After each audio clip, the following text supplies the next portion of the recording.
Welcome back again, guys. It's so good to see all of your smiling faces. So here are the top 5 plus 5 plus 2 maritime schools in the Philippines. No explanations.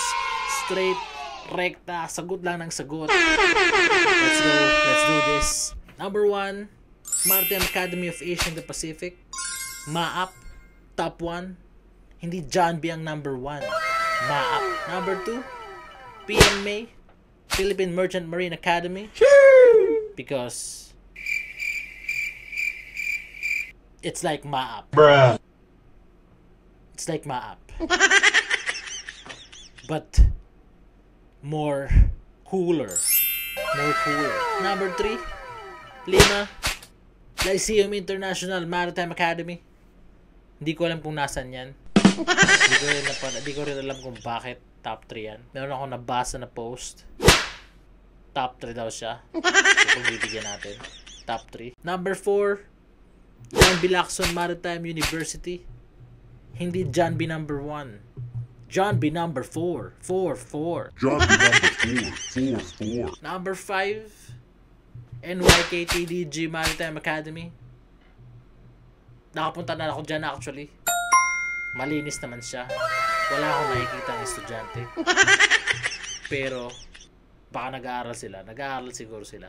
Number 6, Papua Malayan College. Hindi pa rin ako nakapunta dito. Pero top 6 daw siya. So top 6 na siya. Number 7, UC University of Cebu. Marami akong kakilala na dyan graduate. Puro kapitan na sila. Number 8, AIMS Asian Institute of Maritime Studies. Meron akong mga kakilalang instructor dyan sa AIMS. Babayero sila. Huwag ganon. Huwag kayo magtuturo sa ibang school tapos mambababae kayo. Magturo kayo. Kasi gusto nyo mag-teach. You want to teach. Number 9, DMMA Davao Merchant Marine Academy. Yes, DMMA. Hindi pa rin ako nakapunta sa DMMA. And wala yata akong workmate na galing sa DMMA. Pero it's an academy. So if you're an academy, you are top 10. Puro academy na ang uso ngayon. Hindi na university, hindi na foundation, hindi na school, hindi na college, hindi na institute. Academy. Pag mag-i-start ka ng school, dapat may academy para social. Number 10, PIT Palompon Institute Technology. I do not know Palompon. Basta number 10 siya. Number 11, Marineers Polytechnic College. C, wala kang academy, kaya hindi ka pasok sa top 10. Dapat nag-academy ka na lang. Number 12, Philippine Merchant Marine School. Isa ka pa.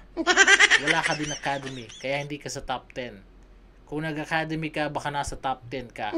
That's it for me today, guys. So, I enjoyed making this video. Disclaimer, this is all for fun. No harm intended to the following schools. Marami akong kakilala sa ibang schools dyan. Meron akong classmate nung high school na pumasok siya sa PMMA. We are good friends. Shoutout sa'yo. Kung taga PMMA ka, shoutout sa'yo. Yung ibang mga colleges and schools, pagbutihin nyo yan, you are gaining traction. If nakikilala na kayo sa seafaring community, that means you're doing something good. Keep it up. Keep up the good work. This is all for entertainment purposes. No offense intended. So that's it for me today, guys. Hope you guys enjoyed this video. Be sure to hit the thumbs up if you like. Smash that like button. Subscribe if hindi pa kayo nakasubscribe. And I'll see you guys on the next video. Peace.